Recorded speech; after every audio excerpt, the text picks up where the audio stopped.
Hey everybody, what's up and welcome back to today's video guys. And today guys I'm going to go and be showing you how to have multiple Amazon seller accounts. This is a very simple thing to do, so make sure to watch this quick and easy video till the very end and follow my steps correctly so you can make sure that this works the same for you and you can do this yourself.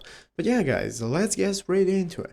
First things first, we're going to go and be opening up the official Amazon seller website right here, sellercentral.amazon.com. This is the main URL that you want to open up. Once you have done so, you'll be greeted by the main page right here. This is going to be the home page where in the upper right corner we can get started. First things first, if you do not already have an account, what you want to do is go ahead and sign up for one. And if you have one, just log in normally. So once you're logged in, you'll be greeted by the home page that looks something like this, from where you can go and access all your info and your dashboard, such as your catalog, history, orders, and so on, all the options that you need. And now we can get started. So guys, basically, how can you have multiple Amazon accounts? Well, if you do not need them, you cannot have them. Amazon is not going to enable you and allow you to have multiple accounts selling the same products if you do not need them. So how do you have one? Well, basically guys, in the short answer, the answer is yes, you can have them if you have a legitimate business that needs according to Amazon, and if your business needs multiple accounts. So if a seller wishes to have multiple accounts, each account must be associated with a unique email address, a bank account, and a credit